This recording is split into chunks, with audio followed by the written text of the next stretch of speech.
Welcome back mga katutok, balik pamamana naman tayo at ito yung unang isda natin, isang surgeon fish.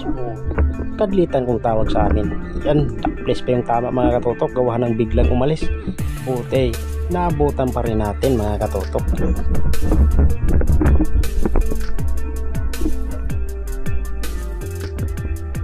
Pangalawang pagsisid at kanoping yung ating nakita. Sakul ka. Sarap matulog ng kanoping, labas yung buntot. Kaya nakita natin mga katutok. Yan, pambenta na ito.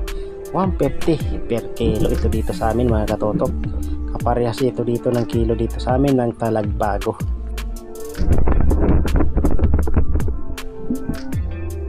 Sisid ulit tayo at ito labahita yung ating nakita. Kaso pagpana natin yun, biglang umalis, hindi tinamaan mga katutok.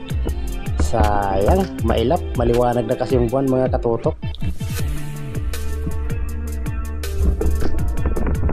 At dito mga katutok, nakakita tayo ng dalawang Talagbago. Ang isa hindi natin nabidyoan at itong isa naman ay ito, nakasuot dito sa sayap. Yung sapol mga katutok, ang lalapad nito. Hindi ko na bidyohan yung isa, gawa na hindi nag-play yung ating camera.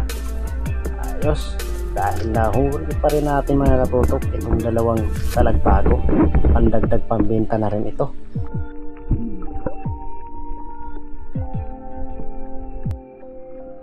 At dito mga katutok, nakakita tayo ng isang lapu-lapu dito. Yun, sapol ka, lapu-lapu ka. Tawag namin dito ay tingag na burantingon. Ayos, masarap ito sa sinabaw at 150 rin yung kilo dito mga katutok.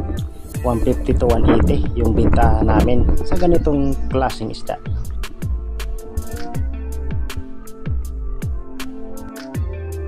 At dito mga katutok ay nakakita tayo ng isang kanoping.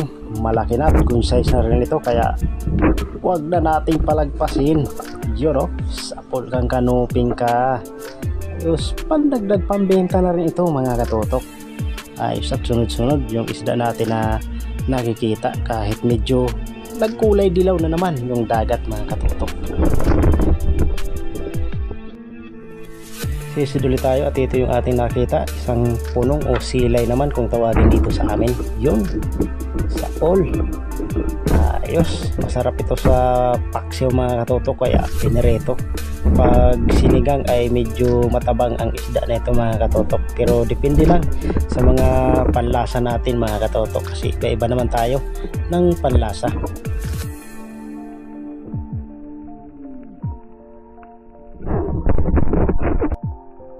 At sa pagsisid nga natin ulit mga katutok, ito kanoping na naman yung ating nakita, nakasuot dito sa maliit na butas. Yun, ayos, sapol mga katutok, dagdag pambenta na rin ito. Ayos, kahit maliwanag ang buwan ay may labas pa rin yung isda mga katutok. At sumampa itong kanoping.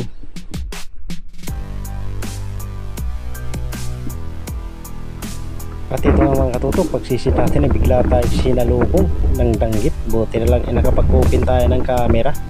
At ayun, nabidyohan natin sa pagpana mga katutok. Ayos, pandagdag pambenta na rin ito mga katutok. So mahina pa ang labas ng ganitong isda dito sa amin mga katutok. So nagsisilabasan ito kapag habagat na talaga ang hangin. At mga katutok, sisid ulit tayo. At ito, kanoping naman yung ating nakita. Yun, sapol, ang ganda ng pagkakatama mga katutok, bandang ulo, kaya hindi talaga siya nakagalaw mga katutok. Ayos, pandagdag pambenta naman ito mga katutok. Sold dahil nagpapahuli yung kanoping mga katutok. Ayos, kahit paano ay may labas ang isda kahit maliwanag yung buwan.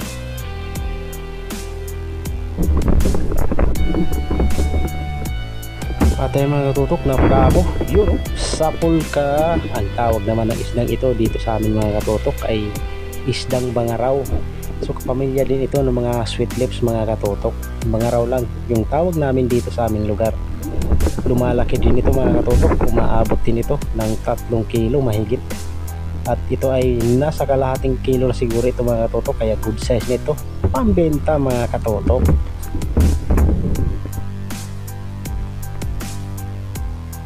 Ayan mga katutok, nagdahan-dahan ako sa pagsisid dahil mayroon tayong nakitang batog. Malaki na rin ito, kaso ang problema ang nangyari. Down! Iniwan tayo mga katotok. Nakatutok na sana yung pana ko, pagkalabit na lang kaso biglang kumaripas. Sayang. At dito mga katotok, nakita tayo ng isdang lupit nasa ilalim ng bato, kaya pinailaw ko yung isa kong flashlight para makita natin. Yun, sapol pa rin mga katotok. Yun, malaki ng lupit ito mga katotok. Ayos. Pandagdag pambenta na rin ito mga katotok. Sold na ito.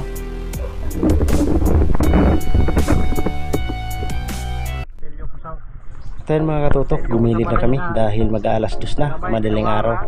Lumusong kami kanina mga katotok, nasa alas 10 pasado ng gabi. Ayos pa rin mga katotok.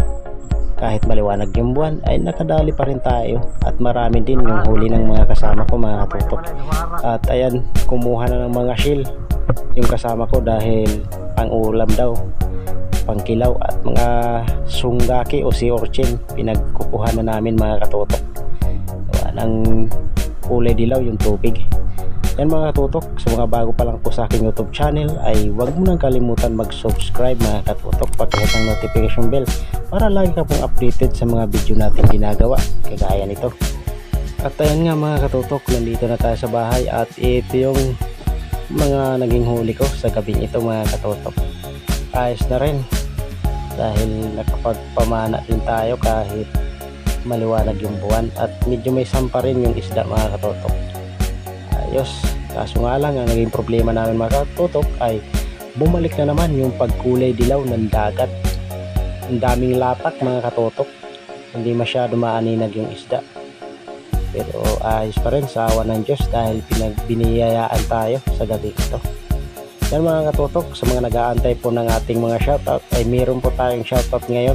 Nasa hulihan po ng ating video, kaya panoorin nyo na mga katotok, baka isa ang pangalan mo sa aking mga na-shoutout.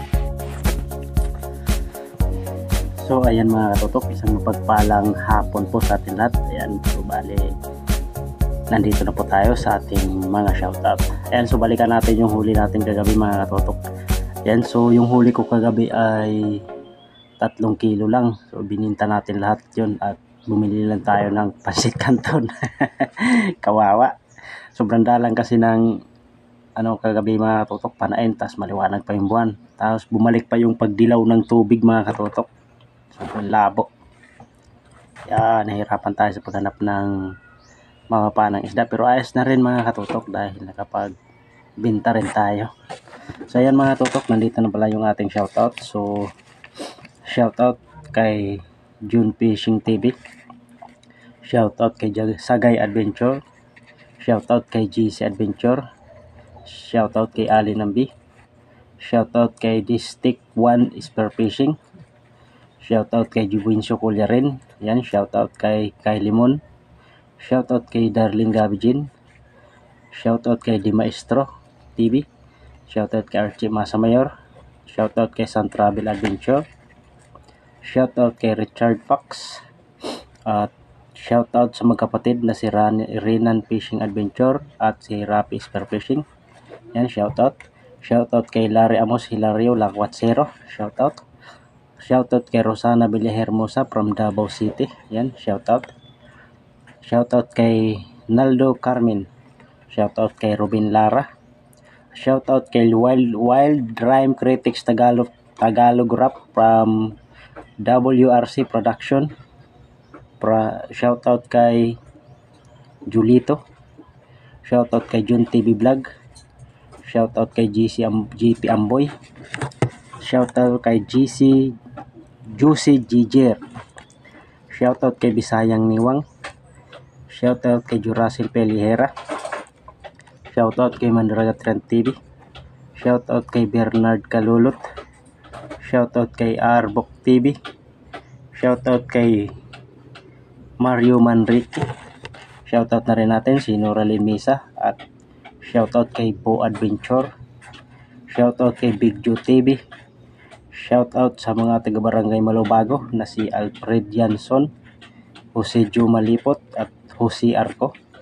So shoutout na rin natin sa mga taga Barangay Aguada. So shoutout sa inyong lahat dyan, sila GR Lucinesio Bailon at sa kanyang asawa na si Cathy Bailon at sa kapatid niyang si John Ray Bailon. Ayan mga katutok, maraming salamat po sa inyong patuloy na panonood dito sa ating YouTube channel kahit hindi gaano kagandahan yung ating mga content na ina-upload. So nandiyan pa rin kayo nakatutok palagi dito sa aking mga ina-upload sa video na ito. Ayan mga katutok, yung upload pala natin para malaman nyo po ay kada 3 araw po ako nag-upload. Di po katulad ng dati na araw-araw tayo nag-upload mga katutok. So yung upload ko ngayon ay ginawa kong schedule o regular upload. Kada 3 araw yung upload natin mga katutok. Halimbawa nag-upload ako ngayon. So mga magbibilang kayo ng 3 araw, yun na rin ang susunod kong upload. Ayan mga katutok. So hanggang dito na lang yung ating video ngayon at kita-kita po tayo sa susunod kong upload mga katutok. Ingat po tayong lahat. Thank you for watching and bye-bye.